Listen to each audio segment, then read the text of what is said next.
Hi everyone, welcome back to my channel में आपसे आपको स्वागत करता हूं मेरा एक नया वीडियो में। तो दोस्तों, मार्केट में आज एक शार्प रिकवरी हुआ है। आज के दिन अगर आप देखेंगे तो इसको हम रिलांच कर लेते हैं। एक मिनट। हाँ, देखिए यहाँ पे मार्केट में आज एक शार्प रिकवरी हुआ है। जहां से फॉल डाउन दिया था वहां से मार्केट ने एक शार्प रिकवरी किया एंड यहाँ पे मार्केट ने क्लोज किया है। ठीक है, कल के दिन के अगर हम बात करें तो कल मैंने आपको यही चीज बोला था कि क्लियरली एक चीज ही मैंने आप लोगों को बोला था कि जो ट्रेड आज के दिन बनेगा। ठीक है, अगर मेरे वीडियो आप देखेंगे तो मैंने ये चीज क्लियरली बोला था कि मैं अभी तक मार्केट में नेगेटिव नहीं हूँ। और 3 दिन से अगर देखा जाए तो निफ्टी 3 दिन से लगातार फॉल कर रहा है। तो मुझे ऐसा लग रहा है कि मार्केट में आज अगले दिन मतलब आज जो ट्रेड बनेगा वो थोड़ा सा मार्केट नीचे आके फिर दोबारा वापस घूम सकता है और एक डोजी कैंडल बना सकता है। जैसे कि हम देख रहे हैं कि अभी ये एक डोजी कैंडल बना हुआ है। हाँ, लेकिन मैंने यही एंटिसिपेट किया था मार्केट को कि मार्केट इसी रेंज के अंदर रहने वाला है, लेकिन अंदर नहीं रहा। थोड़ा सा निकल गया, फिर बाद में आके उसी रेंज के अंदर तो पहुंच गया। तो ये सेलिंग का दिन था और सेलर लोगों के लिए पैसा बनाने का दिन था। मैंने क्लियरली बोला था कि बाय लोगों के लिए नहीं है, क्योंकि बाय लोगों के लिए ऑप्शन बाइंग वाला पैसा कमा चुके हैं। ठीक है, तो ये था हमारा प्रीवियस। अगर देखेंगे इसको 5 मिनट में अगर जाके मैं दिखाऊं आपको क्लियरली मैं दिखाऊं। पहले देखिए, पिछले दिन मेरे वीडियो में मैंने ये चीज आपको क्लियर किया था कि देखो मार्केट जिस कंडीशन में ये गिरा हुआ है। ठीक है, तो यहाँ पे फिर हम एक सपोज देखिए, कल का दिन मार्केट यहाँ पे क्लोजिंग किया था और उसके बाद अगर देखेंगे आज मार्केट यहाँ पर ओपनिंग दिया। ठीक है, मैंने ये चीज आप लोगों को बोला था कि अगर हमको सेलिंग साइड में मिलता है, मतलब यहाँ से अगर गैप डाउन होता है या फिर यही कहीं पे हमको फ्लैट मिलता है या फिर थोड़ा सा गैप अप अगर मिलता है, तभी हम ट्रेड लेंगे। एक रेड कैंडल अगर नीचे की तरफ आएगा या फिर एक ग्रीन कैंडल घूम के नीचे की साइड आएगा, यहाँ पे एक ब्रेकडाउन मिलेगा, तब जाके हमारा ट्रेड मिलेगा। मैंने ये चीज आपको कल क्लियर किया था। ऊपर की साइड कहीं भी मैंने शेयर लेने का बिल्कुल भी इरादा नहीं था। मैंने कल भी आपको मना किया था कि यहाँ पे हर जगह एक रेजिस्टेंस है। हाँ, ये सच है कि रेजिस्टेंस ये एक पहली बार नहीं आएगा, ये एक दो बार ये पिछले दिन में ये टच हो चुका है, तो ये रेजिस्टेंस भी ब्रेक हो सकता है। लेकिन ऊपर की साइड में अगर मार्केट का ट्रेंड बोल रहा है कि मैं नेगेटिव हूँ, तो ऊपर की साइड अगर जो लोग ट्रेड लेंगे तो वो लोग खामों का नुकसान नहीं करेंगे। ठीक है, इसके हिसाब से मैंने ये चीज आपको लोगों को मना किया था। और मार्केट में देखिए आज वही चीज हुआ। सेम टू सेम मेरा एनालिसिस के हिसाब से ये बिल्कुल सही था। अगर कोई आज यहाँ पर ट्रेड लिए होंगे, आप सोचो यहाँ से लेकर यहाँ तक कितने पॉइंट यहाँ पे मार्केट गिरा हुआ। सोचिए 930 में एक कैंडल में अगर कोई एंट्री लिया होता तो बिल्कुल नीचे की तरह देखिए 91 पॉइंट का ये है, 91 मतलब आप अगर ऑप्शन को देखिएगा तो 40-50 पॉइंट तो आपको ऐसे ही मिल जाता। ठीक है, लेकिन जैसे कि हम देखेंगे अगर अभी के लिए सपोज यहाँ पे अगर कोई एंट्री लेता 25,200, 25,200 का अगर फुट हम लोग अभी देखेंगे, यहाँ पर एक मिनट चेक कर लेते हैं। 25,200 का फुट, ठीक है, कितना बड़ा फॉल है और कितना पैसा मिल सकता है। कोई अगर एक लॉट में भी अगर आज ट्रेड करता, देखिएगा यहाँ पर अगर हम देखें तो 49 रुपीज में ये 930 का कैंडल है और यहाँ पे एक ब्रेकआउट मिला 49 रुपीज है और मार्केट बिल्कुल पीछे भी नहीं है। हम अगर यहाँ पे 10 पॉइंट का एसएल लगा के अगर देखते हैं कि हमारा अगर 49 रुपीज में एंट्री मिलता और 10 रुपीज का हमारा एसएल रखते हैं हम, देखिए एक ही बार में मार्केट ने जो हाई लगाया था वो 5.75 का है, मतलब 1:5 का, 1:6 के आसपास का ये एक ट्रेड बनता। और अगर थोड़ा सा भी और रुकते तो और जो हाई लगाया था तो 1:7 का है। सोचिए इतना बड़ा बड़ा ये हर दिन नहीं आता है, लेकिन जिस दिन आता है सोचिए ये आपका पैसा डबल कर देता है। ठीक है, तो उसी के हिसाब से देखिए दोस्तों, मैं बस एनालिसिस आप लोगों के लिए करता हूँ। यही चीज मैंने सीखा है। मैंने 2 साल 3 साल मार्केट को देकर यही चीज सीखा है।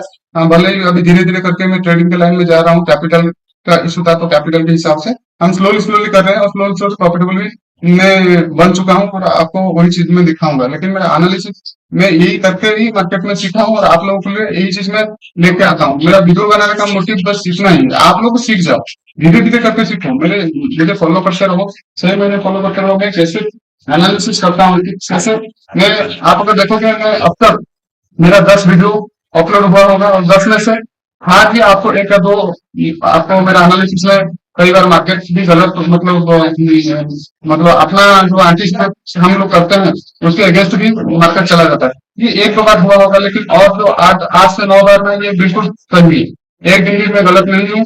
आप लोग अगर देखोगे तो इतना एक्सपर्टाइज है हमें तो आप लोग धीरे धीरे फॉलो करते रहिए और धीरे धीरे देखते रहिए और धीरे धीरे सीखते रहिए। ये क्या बता रहा हूँ, कैसे मैं कर रहा हूँ, मार्केट को हम एंटिसिपेट क्यों करें। मार्केट में सही दिशा है, देखिए ये तो सेम ही है, लेकिन दिशा अलग अलग है। हम देखते हैं कि हर दिशा को हम नजरअंदाज नहीं करते हैं, हर दिशा को हम चेक करते हैं कि क्या क्या चीज हो सकता है, उसके हिसाब से हम लोग कल कैसे ट्रेड करें, वही चीज भी होता है। अभी अगर हम देखेंगे, ठीक है, ये था पिछले वाला, ये था निफ्टी का सिचुएशन। अभी हम कल के दिन क्या हो सकता है, हाँ, और आप लोग को ये चीज भी मैंने बताया था कि कल एक्सपायरी है, 3 दिन से मार्केट गिर रहा है और कल एक्सपायरी भी है, तो इसके हिसाब से तो मार्केट में कल ट्रेडिंग आ सकता है, क्योंकि पिछला दिन जो दिख रहा है, ये ये जैसे दिख रहा था उसके हिसाब से मैं बोल रहा था, पिछला दिन यही चीज दिख रहा था, इसलिए मैं बोल रहा था आपको। ठीक है, अगर हम पिछला दिन की बात करें, लेकिन यहाँ पे लो मार्केट वेरी क्लोज से है, तो यहाँ पे सिर्फ सेलिंग का ही काम हो सकता है, यहाँ पे बाइंग का काम बिल्कुल नहीं हो सकता। ठीक है, तो चलिए अभी हम लोग देखते हैं कल के दिन मार्केट में क्या क्या चीज हो सकता है। तो उसके लिए पहले हम एक वीक खत्म हो चुका है, तो हम वीकली कैंडल को पहले देख सकते हैं। ओके, वीकली कैंडल में देखिए मार्केट में कुछ खास बना नहीं है, ठीक है। और मार्केट अभी भी अगर हम देखेंगे, ये जो डब्ल्यू पैटर्न अगर बड़ा टाइम फ्रेम में हम देखेंगे, ये डब्ल्यू पैटर्न अभी भी कंटिन्यूएशन हो सकता है, अभी इसका जो हाई है तो ये पहुंच सकता है। अभी क्या हुआ है कि मार्केट एक बार मार्केट में 3 कैंडल बना के कंस्टेंट ऊपर गया, एक फॉल्स कैंडल आया हुआ है, ठीक है। अगर देखिए ये कैंडल का एक खासियत ये है, अगर कोई इसमें वीकली अगर कोई ट्रेडिंग कर रहे हैं या फिर बाइंग कर रहे हैं, ये कैंडल का ये खासियत है, देखिए ये बना इसका हाई, ये बना इसका low, इसको मार्क कर लीजिए। अगर मार्केट इसी के आसपास, लो के आसपास अगर मार्केट ओपन होता है, तो ये समझ लीजिए कि मार्केट जो सीधा आएगा ना, ये टारगेट आपका बन गया। ये जो पॉइंट है आपका 25,100 और 50, 100 और 250, यही आप लोगों का टारगेट होना चाहिए। और यहाँ से मार्केट ओपन होता है तो फिर ऊपर की तरफ आपका ये 25,300, 300, 350 के आसपास ये आपका टारगेट होना चाहिए, अगर कोई इसको नहीं कर रहा है। तो हम इंटरनेट कर रहे हैं, तो इंटरनेट के हिसाब से देखिए पहली बार इंसिडेंट और चैनल बनाया हुआ है, और फॉर्स भी लेना जरूरी है। और लेने के बाद अगर आप इसका हाई निकलता है तो मार्केट फिर ऊपर चला जाएगा, ठीक है। तो ये जो कैंडल है, यहाँ पे एक और चैनल बनाया है, तो कोई बात नहीं, हम लोग अभी दिल्ली में जाएंगे। दिल्ली में भी वही वही चीज है, अभी मार्केट बीच में आके ऊपर भी गया, नीचे भी गया, बीच में आके क्लोज किया है। अगर कोई इंटरव्यू करना चाहता है तो वही चीज करेंगे, अगर ऊपर की साइड ओपन हुआ तो टारगेट आपका 25,265 होना चाहिए। अगर नीचे की साइड ओपन हुआ और नीचे आने का मार्केट स्टार्ट हुआ छोटा सा एसएल के साथ, आप लोग 25,000, 50, 100 इसके आसपास का टारगेट कर सकते हैं। क्यों मैं ये चीज बोल रहा हूँ, क्योंकि जब भी मार्केट यहाँ पे मैंने बहुत बार देखा है, अगर यहाँ पे कभी मार्केट ओपन होता है तो मार्केट एक बार जरूर इसको टच करने के लिए आता है, जो लोअर पॉइंट होता है पिछले दिन कैंडल का, इसको एक बार टच करने के लिए आता है। तो हम अभी अगर 5 मिनट कैंडल में चले जाएंगे, हाँ, और इस चीज आप ध्यान में रखिए कि मार्केट में लगातार लगातार मार्केट में 4 नेगेटिव कैंडल बन चुका है, ठीक है। तो इसका मतलब ये भी है, अगर मार्केट यहाँ से एक बाउंस बैक भी हो सकता है, और मैं भी यही सोच रहा हूँ कि कल के दिन मार्केट ऐसा हो सकता है, अगर कल मार्केट एक बड़ा गैप के साथ ओपन हुआ तो यहाँ पर एक मैं पॉजिटिव डोजी कैंडल, मतलब इसी उम्मीद में हूँ कि कल एक पॉजिटिव डोजी कैंडल भी बन सकता है। तो अगर वही चीज अगर बनेगा तो उसका हिंट कैसे मिलेगा हमको, ठीक है। ये भी सबको देखिए, मार्केट यहाँ से शुरू हुआ और यहाँ से नीचे गिरा, फिर बाया में इसको ऊपर लेके चले गए और बीच में आके यहाँ पे छोड़ दिया, ठीक है। जो बीच वाला पोजीशन है ना, इसका है ना, सेलर का है ना बायर का है, तो इसी पोजीशन को हमेशा ये जो जोन होता है, ये नॉन ट्रेडिंग जोन होता है। यहाँ पर हम लोग क्या कर सकते हैं, अगर मार्केट कल इस जगह पे या तो ओपन हुआ, चाहे इस जगह पे या फिर इस जगह पे, ये दोनों ही केस में क्या हो सकता है, अगर मार्केट कल गैप अप ओपन हुआ, थोड़ा सा नीचे आया फिर ऊपर गया, तो ये जो एक ट्रेड कैंडल यहाँ पर बनाया, थोड़ा सा नीचे आया फिर ऊपर गया, तो ये वाला जो ट्रेड होगा ये जबरदस्त वाला ट्रेड होगा, ठीक है। अगर मार्केट ओपन हुआ और सीधा सीधा ऊपर चला गया तो थोड़ा सा ये जो ट्रेड बनेगा आप लोगों के लिए, ये स्कैल्पिंग ट्रेड होने वाला है कि कभी भी यहाँ पर एक लंबा प्रॉफिट ट्रेड, मतलब लंबा प्रॉफिट के लिए मत बैठना है इस ट्रेड में। अगर यहाँ से भी ओपन हुआ वही सेम केस है, अगर मार्केट एक नीचे आता है फिर बाउंस बैक करता है, तब इधर एक ट्रेड बनेगा, और इस जगह पे आप लोग के लिए ये भी मतलब स्कैल्पिंग वाला ट्रेड है। यहाँ से अगर पॉजिटिव कैंडल बना के भी गया तब भी स्कैल्पिंग वाला कैंडल है, बस एक ही जगह पे होगा, अगर ये बहुत बड़ा गैप अप हुआ और नीचे आके ऊपर गया तो इसी केस में आपको एक बड़ा शेयर मिलेगा। अगर मार्केट फ्लैट ओपन होता है, ठीक है, और ये नीचे की साइड आ जाता है तो नो ट्रेड, यहाँ पर कोई स्ट्रेस नहीं बनेगा। अगर मार्केट यहाँ पे एक ग्रीन कैंडल लेके फिर ऊपर ऊपर जाने के लिए कोशिश कर रहा है तो इसी केस में हम लोग छोटा सा सेशन के साथ छोटा सा टारगेट के लिए हम ट्रेड लेंगे इसी केस में। और अगर मार्केट यहाँ पर कोई कंपनी ज्यादा ऊपर हुआ, ये दोनों ही केस में हमारा नो ट्रेड है, यहाँ पर ट्रेड नहीं करेंगे। इसका स्क्रीनशॉट आप लोग को रख लीजिए, ये बहुत जरूरत आपको आएगा निकल के लिए ट्रेड चाहिए।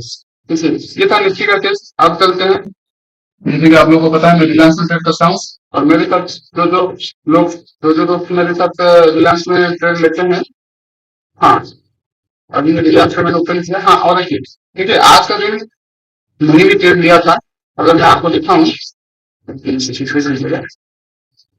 देखिए मैंने इसी कैंडल में ये जो दिख रहा है ना आपको, एक छोटा सा जो रेड कलर का एरो जो नीचे की डायरेक्शन को दिखा रहा है, इसी कैंडल में मैंने सेलिंग का एक ट्रेड लिया था, और उसी कैंडल का नीचे देखिए ऊपर की साइड में एक एरो निकला हुआ है। इसका मतलब है इसी यहाँ पर ही मेरा बाय मतलब यहाँ पे मैंने सेल किया और मेरा एसएल हिट हुआ, तो एसएल बाय होता है, तो यहाँ पर इसीलिए यहाँ पर मेरा एसएल हिट हो गया, पहला एसएल गया। फिर मैंने दोबारा इसी कैंडल में मैंने लिया, यहाँ पर देखिएगा एक एरो है, और धीरे धीरे करके मार्केट नीचे नीचे नीचे नीचे आता गया। अब देखिए यहाँ पर अगर मैं देखूं, ये भी क्रिकेट कोई छोटा टारगेट नहीं है किसी, ये बहुत बड़ा टारगेट है। अगर मैं दिखाऊं यहाँ से लेकर यहाँ तक नीचे 12.7 मतलब स्टार्टिंग के आसपास, आपको पता है मैं 100 का क्वांटिटी में ट्रेड करता हूँ, तो मेरे लिए ये 1300 रुपए का प्रॉफिट था, ठीक है। लेकिन जैसे कि मैं बोलता हूँ कि मैं हमेशा बड़ा टारगेट के लिए मैं वेट करता हूँ, इसीलिए क्योंकि मेरा चाहे मेरा विनिंग प्रोबेबिलिटी लो हो, लेकिन मैं एक ही बड़ा प्रॉफिट में मैं मंथली का प्रॉफिट निकाल लेता हूँ, इसीलिए मैं बड़ा बड़ा टारगेट के लिए प्ले करता हूँ। और मेरा जो सेटअप है, ये सेटअप भी मेरा ये पहले से टेस्टिंग हुआ है, और ये बड़ा टारगेट के लिए ही बनाया गया है, ठीक है, मेरे सेटअप के हिसाब से। तो आप लोगों को कोई मतलब नहीं होना चाहिए मेरे सेटअप के हिसाब से, लेकिन मैंने जो एनालिसिस करके जो बोला था किस तरह ट्रेड लेना है, उस तरह ट्रेड के हिसाब से आप लोगों के लिए भी ट्रेड मिल चुका है। आज बहुत सारे लोगों ने भी ट्रेड किए होंगे और बहुत प्रॉफिट भी कमाए होंगे। तो आज का दिन मेरे साथ यही हुआ था। हाँ, अभी अगर मैं दिखाऊं कि मैं निकला कब, देखिए मेरा यहाँ पे देखिए बाइंग हुआ है, मतलब यहीं से मेरा एसएल हिट हुआ, जो ट्रेलिंग एसएल था। क्यों एसएल हिट हुआ, यहाँ पर देखिए मैं प्योरली प्राइस एक्शन को ट्रेड करता हूँ, कोई इंडिकेटर नहीं। मेरे चार्ट में आपको कुछ नहीं मिलेगा, देखिए बहुत ही क्लियर चार्ट हूँ है, और प्राइस एक्शन ही मैं इतने साल से प्रैक्टिस किया हूँ, तो मेरा प्राइस एक्शन ही मेरे लिए भगवान है। तो आप देखिए अभी क्या हुआ है, मार्केट मैंने यहाँ से लिया, गिरा, एक बार जब एक बार जहाँ पे शून्य बनाए, दोबारा से वहीं से शून्य बना के फिर नीचे गिर के आया, फिर दोबारा से नीचे, जब मार्केट यहाँ तक गया और ये स्टैंडर्ड कैंडल है, बहुत अच्छा स्ट्रॉन्ग कैंडल बनाया, और धीरे धीरे करके इधर नीचे गया, और जो ग्रीन कैंडल बन रहा था वो बहुत ही स्ट्रॉन्ग कैंडल था, और इसका हाई जब ब्रेक किया तो यहाँ पर मैंने ट्रेलिंग एसएल लगाया था, तो यहाँ पर हिट हुआ और निकल गया। मुझे पता चल गया कि मार्केट अब रुकने वाला नहीं है, अगर मैं यहाँ पे भी अगर एसएल रखता तब भी एसएल हिट होता। तो यही चीज है दोस्तों। आप लोग सोच रहे होंगे कि आप तो गलत किए, आप यहाँ पर एक बड़ा सा प्रॉफिट मिला, आप यहाँ पर भी बुक कर सकते थे, आप यहाँ पर भी बुक कर सकते थे, यहाँ पर भी कर सकते थे, यहाँ पर भी कर सकते थे, आप कहीं पर भी बुक सकते नहीं। मेरा जो टारगेट है वो बड़ा है, वो ऐसी टारगेट नहीं है। मेरा टारगेट देखिए, मुझे कल का दिन पता था कि मार्केट बड़ा नहीं देगा, इसीलिए तो आज मैंने ट्रेल किया, वरना मैंने ट्रेल भी नहीं करता हूँ। मैं बस अपना एसएल लगाया और टारगेट के लिए मैं वेट करता हूँ। बिल्कुल मार्केट अगर कहीं भी घूम के आए, आप कई बार देखे होंगे, मैं कॉस्ट टू कॉस्ट में लाता हूँ, लेकिन कभी भी मेरे प्रॉफिट को मैं नीचे नीचे करके थोड़ा थोड़ा प्रॉफिट कभी लेने की कोशिश नहीं करता हूँ। आप कई बार देखे होंगे। देखिए किसको पता है यहाँ पे निकलना है, मैं अगर सोचूं कि नहीं नहीं ये तो आ गया है, यहाँ पे निकाल देता हूँ, आप सोचो उसके नीचे भी मार्केट आए, फिर उसके नीचे भी मार्केट आए, तो इतना नीचे भी तक भी मार्केट आए, तो फिर ये जो टारगेट क्यों छोड़ना है, हम क्यों छोड़ेंगे। अगर छोटा छोटा इससे आप टारगेट लोगे ना, तो आप लॉन्ग टर्म में कभी भी प्रॉफिटेबल ट्रेडर नहीं बन सकते, क्योंकि आपका जो टारगेट बनेगा दिन भर दिन और छोटा होता जाएगा, क्योंकि आप छोटा किस लिए ले रहे हैं, क्योंकि आपको डर लग रहा है। और डर क्या, डर इंसान को क्यों लगता है, अगर आपका क्वांटिटी साइज सही नहीं है। मेरे क्वांटिटी साइज और मेरे रिस्क मेरे हिसाब से है, इसलिए मुझे डर नहीं लगता है, चाहे मार्केट मेरा प्रॉफिट कितना भी देखे फिर वापस आ जाए, एक ना एक दिन मेरे हाथ में वो आएगा जिस दिन मुझे बहुत बड़ा प्रॉफिट मार्केट देके जाएगा, और साल भर का जो लॉस है ना, वो एक ही दिन प्रॉफिट में बदल जाएगा, ठीक है। तो ये था रिलायंस में भी वही सिचुएशन है दोस्तों। तो अभी देखिए रिलायंस को कैसे ट्रेड करना है। रिलायंस का अगर हम डेली कैंडल में जाएंगे, रिलायंस देखिए किस तरह बिहेव किया है, देखिए वो निफ्टी की तरह किया होगा, लेकिन रिलायंस थोड़ा सा ज्यादा पॉजिटिव लग रहा है मुझे। एक मिनट, थोड़ा स्लो हो रहा है। ठीक है, रिलायंस को अगर हम लोग देखेंगे, रिलायंस थोड़ा सा ज्यादा पॉजिटिव है। क्यों पॉजिटिव है? अभी मैं दिखाता हूँ, सॉरी फॉर द लेट। हाँ, अभी अभी देखिए। अच्छा, दिखाने से पहले मैं पहले आपको ये चीज दिखा देता हूँ। आपको लग रहा होगा कि नहीं, ये सच में ट्रेड लिया होगा कि नहीं लिया होगा। देखिए, मेरा ये तो होल्डिंग वाला है। देखिए, ये जो पोजिशनल पीएनएल है, ये देखिए 179 के आसपास है, क्योंकि मैंने आज थोड़ा सा इसको ट्रेल किया था, वरना ट्रेल ट्रेल में नहीं करता हूँ। और ट्रेल करने के लिए भी, एसएल रखने के लिए ना, ट्रेलिंग एसएल का कुछ जगह भी होना चाहिए। ठीक है, ट्रेड्स और पोजीशन। देखिए, पोजीशन में देखिए, मैंने ये ट्रेड लिया था और 180 प्रॉफिट में मेरा क्लोज हुआ है, जो कि ये प्रॉफिट ही नहीं है, ये बस ब्रोकरेज है। दोनों देखिए, बाइंग क्वांटिटी 200 है, मतलब 2 बार ट्रेड किया हूँ। ठीक है, तो चलिए दोस्तों, ये तो रहा मेरा केस। अब देखते हैं इसके इसके कंडीशन में रिलायंस अगर कल कोई ट्रेड करेगा तो कैसे कर सकता है। देखिए, रिलायंस में भी वही चीज है। 3-4 बार मार्केट में गिरा है, और मैंने कल क्लियरली यही चीज बोला था कि मार्केट ना कल 76 के आसपास, 78-76 के आसपास मार्केट आके कल वापस घूम सकता है। इसीलिए कल कोई बड़ा टारगेट के लिए कोई ट्रेड मत कीजिएगा, क्योंकि लगातार 3 दिन से गिरा है। और आज के कैंडल अगर देखेंगे, आज भी एक रेड कैंडल है, लेकिन ये अपने आप में एक पॉजिटिव कैंडल है, और जिस जगह पे ये बन रहा है, ये भी एक पॉजिटिव एरिया में है। तो इसलिए यहाँ पर मैं रिलायंस में कल सोच रहा हूँ, अगर कल गैप अप ओपन हुआ तो यहाँ से अच्छा कैंडल, ग्रीन कैंडल कल बनने वाला है। तो मार्केट में एक रिवर्सल मार्केट में अच्छा खासा होगा। तो यही चीज के लिए हम लोग कल ट्रेड करेंगे। अगर मैं छोटा टाइम फ्रेम में चला जाऊं तो आपको दिखाऊंगा कि एक्चुअली कैसे ट्रेड करना है। एक्चुअली देखिए, रिलायंस में यही कल एंटिसिपेट कर रहा हूँ, अगर यहाँ पे कोई भी कीमत में अगर फ्लैट ओपन हुआ, या फिर थोड़ा गैप अप, या फिर बड़ा गैप अप, तीनों केस हो सकता है। इधर देखिए, या तो फिर यहाँ पर फ्लैट ओपन हो सकता है, थोड़ा सा गैप अप ओपन हो सकता है, और अच्छा खासा गैप अप हो सकता है। इन तीनों केस में क्या हो सकता है, अगर यहाँ से एक ग्रीन कैंडल बना बना के मार्केट ऊपर गया, इसके ब्रेकआउट में, ठीक है, आप ट्रेड ले सकते हैं ऊपर की साइड। ठीक है, ये बना एक केस, ये बना एक केस। ठीक है, अगर यहां से एक रेड कैंडल बनाता है, रेड कैंडल बनाता है, और एक मिनट दोस्तों, एक मिनट, थोड़ा सा स्क्रीन छोटा कर लेते हैं, तो दिखने में थोड़ा सा दिक्कत आ रहा है। हम्म, चलिए, अब देखिए, यहां से अगर मार्केट फ्लैट ओपन होता है, फिर नीचे आ जाता है, और नीचे आने के बाद यदि अगर 1380, 82, 80 के आसपास अगर आ जाता है, तो फिर उस दिन हम के लिए हम लोग कोई ट्रेड नहीं लेंगे। अगर मार्केट यहाँ से ओपन होके पॉजिटिव कैंडल के साथ ऊपर निकलता है, तो ब्रेकआउट में हम लोग एक ट्रेड लेंगे। अगर मार्केट यहाँ से छोटा सा रेड कैंडल बना के फिर दोबारा वापस जाने का कोशिश करता है, यहाँ पर एक हमारा ट्रेड बनेगा। ये रहा पहला कंडीशन। ठीक है, इसको नोट कर लीजिए। दूसरी बात, अगर यहाँ पर ओपन हुआ और एक पॉजिटिव कैंडल बनाया, तो पॉजिटिव कैंडल के साथ हम लोगों का एंट्री हुआ, तो यहाँ पर भी हमारा एंट्री बनेगा। अगर थोड़ा सा भी नीचे कैंडल बनाया और यहाँ से वापस आके अगर ऊपर चला जाता है, तो फिर यहाँ पर भी हम लोगों का एक एंट्री होगा। इसी कंडीशन में हमारा एंट्री होगा। इसको भी नोट कर लीजिए। अगर बड़ा सा गैप हुआ, समझिए, चीज को समझिए, अगर बहुत बड़ा गैप अप हुआ, मतलब मोर देन 0.5% या 0.7% के ऊपर अगर गैप अप होता है, तो इस केस में आप लोगों को थोड़ा सा रुकना पड़ेगा। अगर एक गैप अप भी हुआ और बड़ा ग्रीन कैंडल भी बन गया, तो थोड़ा सा रुक जाइए उस ट्रेड में। उस ट्रेड अगर कोई लेता है, मेरे हिसाब से तो मेरा जो सजेशन है आप लोगों के लिए, आप उस ट्रेड को मत लीजिए। अगर कोई ले रहा है, तो उसके हिसाब से बस एक स्कैल्पिंग कर सकते हैं, बड़ा टारगेट मत कीजिएगा। 1:2 रेशियो में आप लोग उसी को ही बस काम कीजिए, उससे ज्यादा का मतलब कोशिश भी मत कीजिएगा। अगर यहाँ से मार्केट नीचे आके फिर दोबारा वापस जाता है, इस केस में भी आपको उतना ही मिलेगा, वही स्कैल्पिंग ट्रेड, ये प्रॉपर ट्रेड नहीं बनेगा। ठीक है, इसको भी आप लोग नोट कर लीजिए। अगर कहीं पे भी अगर इधर ओपन होता है या इधर ओपन होता है, तो उस दिन के लिए हम लोग का कोई ट्रेड नहीं बनेगा, क्योंकि मार्केट पॉजिटिव डायरेक्शन हमको दिखाया है। हम नेगेटिव ट्रेड नहीं लेंगे, नहीं तो हम फंस जाएंगे। भले ही मार्केट में बहुत 1000 पॉइंट नीचे से गिर जाएगा, हम लोग ट्रेड नहीं लेंगे, क्योंकि हम लोग अपना एनालिसिस के हिसाब से हम लोग पूरी डिसिप्लिन के साथ मार्केट में बैठे रहेंगे। क्यों? क्योंकि देखिए, मार्केट अगर पॉजिटिव है, हम अगर आज नेगेटिव साइड में मार्केट चला गया, तो ये जितना लोगों का जो साइकोलॉजी है, ये साइकोलॉजी में इफेक्ट आएगा। ठीक है, किसी को नहीं पता है भाई, मार्केट जो दिखाता है उसी को, अगर कोई दिखा नहीं है और अचानक से कल ओपन हुआ नीचे चला गया, और आप लोग उसी के हिसाब से ले जाएंगे, तो आपको बहुत ज्यादा चांसेस है कि आपका बार बार एसएल हिट होने का, क्योंकि मार्केट में बहुत सारे लोगों का साइकोलॉजी पे ही चलता है। हर लोगों का, हर आदमी का, जितने लोग मार्केट में पार्टिसिपेंट है उन सब लोगों का अभी जो साइकोलॉजी है ये पॉजिटिव है। और कल अगर मार्केट में कोई बड़ा खिलाड़ी आ जाता है, कोई HNI, कोई आपका जो FII, DII, ये सब लोग अगर कल आके बहुत पैसा लगा लेते हैं और मार्केट को इमीडिएट गिरा देते हैं, आप लोग भी अगर उसमें घुस जाएंगे तो वो लोग ना कभी भी प्रॉफिट बुक करके आप लोग को फंसा सकते हैं। तो वो चीज मत कीजिएगा।